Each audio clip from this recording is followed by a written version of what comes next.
Le matheux qui s'ignore, aujourd'hui tu vas tout comprendre à la factorisation. Un tour de magie.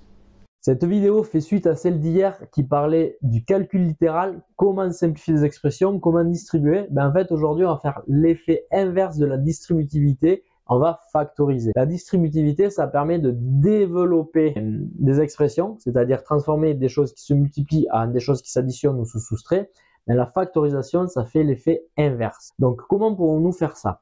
Par exemple, si j'ai 5x plus 5 fois 2, on remarque qu'il y a 5 et 5. En fait, 5x plus 5 fois 2, c'est le résultat de si on avait fait une distributivité de 5, entre parenthèses, x plus 2.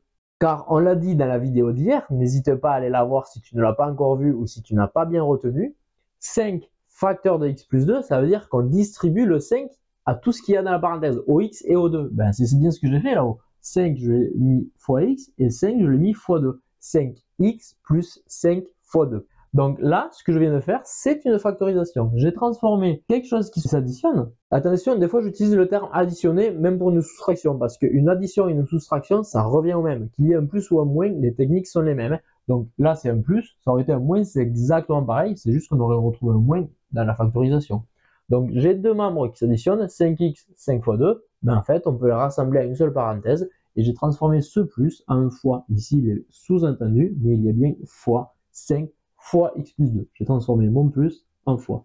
C'est la définition d'une factorisation, c'est de transformer une somme en produit. Donc rien de plus simple que ça, il suffit de trouver un facteur commun dans les deux membres. Ce que j'appelle les membres, c'est ce qu'il y a avant le signe plus ou le signe moins, c'est un premier membre, et ce qu'il y a après, c'est un deuxième membre. En principe, en troisième, le schéma ne sera pas beaucoup plus compliqué que ça. Je vais vous en faire quand même un peu plus compliqué, mais il y aura deux choses, soit qui s'additionnent, soit qui se soustraient. Donc ça sera deux membres. Il faudra trouver un facteur en commun dans les deux. C'est ce que j'ai fait. Un facteur en commun, c'est quelque chose qui se multiplie et qui est le même. On multiplie par deux fois le même truc. Ici, on multiplie par 5 et ici, on multiplie également par 5. Donc 5, c'est le facteur commun. Une fois que j'ai repéré mon facteur commun, je le mets devant, je l'écris, j'ouvre une grande parenthèse et je n'ai plus qu'à réécrire dans la parenthèse tout ce qui reste une fois que j'ai enlevé le 5. Le 5 avec son fois. Là, je ne l'ai pas fait parce que c'est un exemple facile, mais 5x plus 5 fois 2. J'ai repéré mon facteur commun, c'est 5. Je l'écris. Si j'efface mon 5 avec son fois, qu'est-ce qui reste? X plus 2. Et c'est ce que je dois écrire dans ma parenthèse, c'est ce que j'ai fait. On va faire d'autres exemples pour que tu comprennes bien. Si j'ai 3x moins 5x, le facteur commun, c'est ce qu'il y aurait avant le moins et après le moins qui serait en commun. Il y a x et il y a x. Donc, c'est x mon facteur commun. J'écris x, j'ouvre une parenthèse, j'efface mon x. Voilà, au tableau, c'est facile de l'effacer, mais on peut l'effacer aussi mentalement, on n'est pas obligé de l'effacer en vrai. Moi, je l'efface en vrai pour que tu comprennes le principe.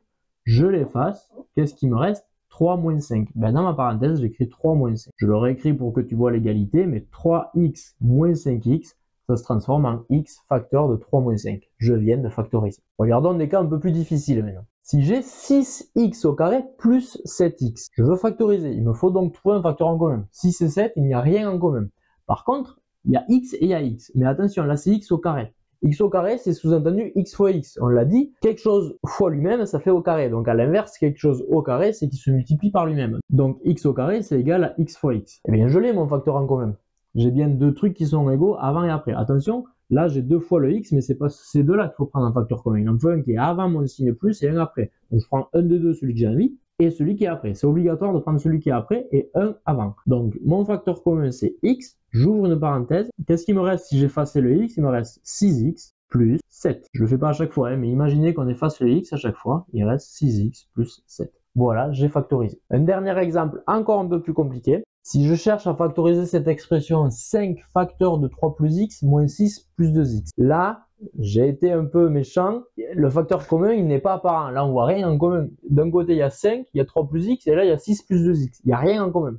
Mais 6 plus 2x, si on est un peu malin, on remarque que c'est égal à 2 fois 3 plus x.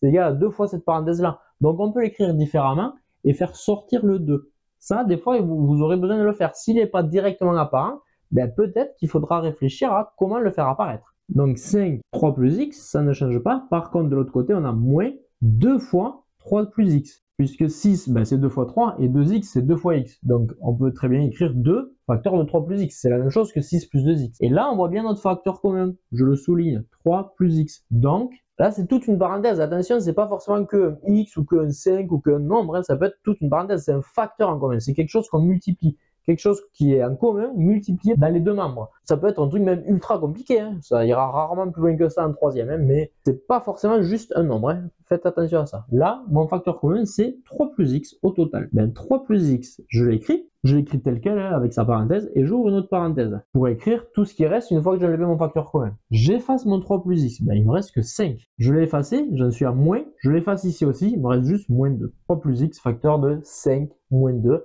C'est bon, j'ai factorisé. Alors en réalité, on peut simplifier hein, les parenthèses. 5 moins 2, on peut le calculer, ça fait 3. Donc vous pourrez juste écrire 3 facteur de 3 plus x. Quand vous avez des parenthèses comme ça, simplifiez-la au maximum. Mais là, c'est juste aujourd'hui pour que vous compreniez le principe. On trouve un facteur commun, on l'écrit, on efface dans les deux membres à droite et à gauche du signe plus ou moins, et on réécrit tout tel quel, tel que c'est écrit là-haut. Et ensuite, si on peut simplifier, on simplifie. On va le faire. 5 moins 2, ça fait 3. On peut le mettre devant ou derrière le 3, hein, parce que c'est un facteur x3 ou 3 fois, c'est pareil. Hein.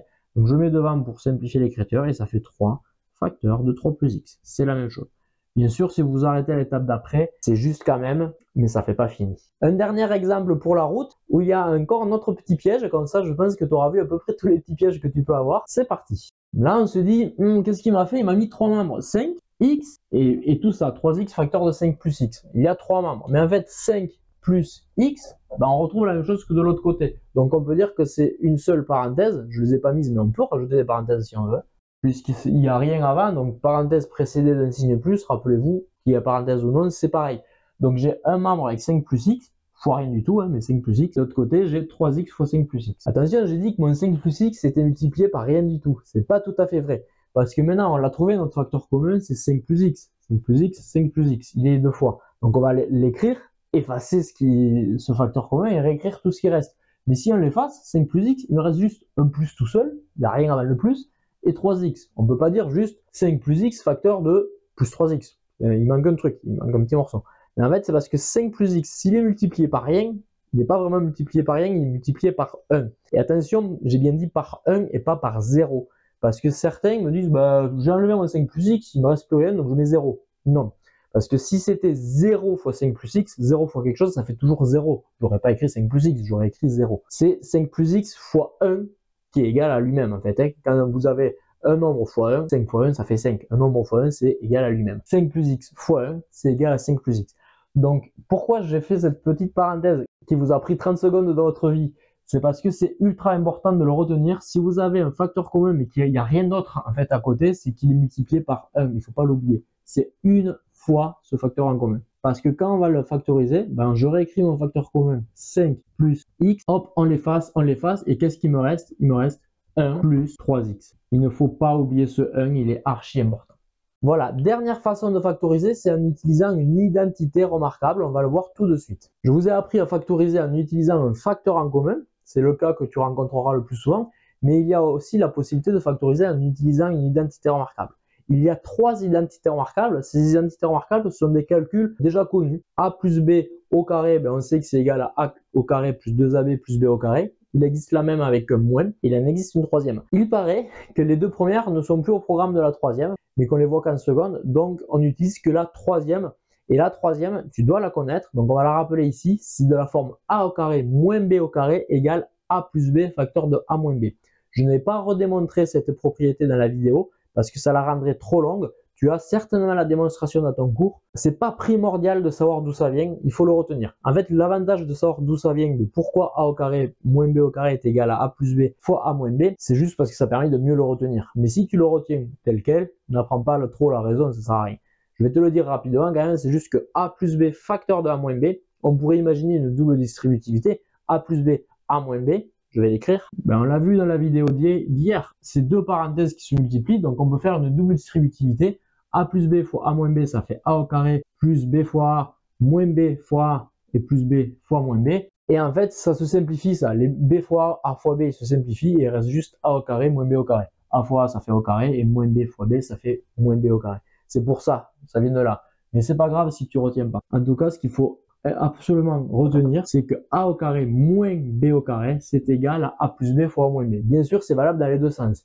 Si tu as quelque chose de la forme a plus b facteur de a moins b, on te demande de le développer, ben, il faut le transformer en a au carré moins b au carré. Si à l'inverse, tu as quelque chose de la forme a au carré moins b au carré, on te demande de le factoriser, il faut le faire comme ça. En fait, cette égalité permet d'un sens de développer, d'un autre sens de factoriser. On va faire les deux exemples aujourd'hui. On a vu le développement hier, mais on l'a pas vu avec l'identité remarquable, donc on va le faire et on va faire aussi la factorisation. J'ai bien conscience que c'est a et c'est b, ça te parle pas beaucoup, on va prendre des exemples chiffrés bien entendu. Mais en tout cas, il faut comprendre que si on transforme de a au carré moins b au carré, qu'on le transforme en a plus b facteur de a moins b, ça veut dire qu'on factorise. Et si on passe de la forme a plus b fois a moins b, qu'on le transforme en a au carré moins b au carré, on développe. Donc en fonction de ce qu'on te demande, il faut utiliser cette relation dans un sens ou dans l'autre. Il faut absolument comprendre et retenir cette relation. Donc si j'ai par exemple 25 moins x au carré, on te demande de le factoriser. Bon, j'ai pas vraiment quelque chose de la forme a au carré moins b au carré, parce qu'il faudrait quelque chose au carré moins quelque chose au carré. C'est ça les a et les b, c'est des nombres tels quels, enfin des nombres de x, mais des valeurs, quelque chose au carré. Là, j'ai un nombre tout seul, puis moins x au carré. J'ai bien le moins, j'ai bien quelque chose au carré, ça c'est bon, mais j'ai pas 25. Bon. En fait, il faut le transformer. 25, c'est égal à 5 au carré, ça faut le savoir. Un carré, c'est-à-dire un nombre fois lui-même. 5 fois 5, 5 au carré, ça fait 25, on le sait. Donc 25, c'est pareil que 5 au carré. Je te conseille de les maîtriser tous ces carrés, c'est ce qu'on appelle des carrés parfaits. 1 au carré, 2 au carré, 3 au carré, 4 au carré, 5 au carré, 6 au carré, savoir le résultat. Donc 5 au carré, ça veut dire 5 fois 5, ça fait 25, il faut le connaître par cœur, ça permet d'aller plus vite. Hein. Donc 5 au carré moins x au carré. Ben, je l'ai mon expression a au carré moins b au carré. 5, ça serait mon a, et x, ça serait mon b. J'ai bien a au carré moins b au carré. Quelque chose au carré moins quelque chose au carré. Donc on peut utiliser cette écriture-là. A c'est 5, donc on peut faire a plus b. On va faire 5 plus x, puisque a c'est 5 et b c'est x. Donc c'est égal à 5 plus x. Ensuite, on a l'autre parenthèse avec a moins b. Attention à l'ordre, autant a plus b, ben, si tu fais b plus a, ça ne change rien. A moins b ou b moins a, c'est pas la même chose. Hein. Donc c'est a moins b, le premier, moins l'autre. Donc le premier c'était 5 au carré, donc le a il valait 5, moins x, puisqu'on avait moins x au carré. J'ai factorisé 5 au carré, on avait même 25 au départ, moins x au carré, ça se factorise en 5 plus x, facteur de 5 moins x. Alors souvent, ça tu le comprends, mais tu vas aller un peu vite et tu te trompes, au lieu de 5 là tu mets 25, ça m'arrive, je le vois tout le temps. 25 moins x au carré, tu te dis, ben c'est bon, j'ai trouvé mes deux trucs, c'est 25 et c'est x, paf, 25 plus x, 25 moins x, bien sûr c'est faux, parce que c'est le nombre au carré, et c'est le nombre tout court qu'on met. 25 c'est égal à 5 au carré, donc ce qu'on veut mettre, c'est 5, c'est pas 25, attention à ça. On récapitule donc ce qu'on a vu dans cette vidéo. On a appris à factoriser en trouvant un facteur en commun, en regardant plusieurs exemples qui permettent de lever plusieurs pièges. Je te laisse revoir ces exemples si tu n'as pas tout compris. Et on a également appris à factoriser et à développer. J'ai fait que la factorisation dans l'exemple, mais on aurait pu faire dans l'autre sens, ça aurait fait un développement, en utilisant la troisième identité remarquable. Voici maintenant l'exercice du jour. Factorise 5 plus 2x facteur de x moins 3 moins 2 fois x moins 3. Voilà, au boulot. Dis-moi en commentaire ce que tu trouves comme résultat et je te dis à demain. Ciao.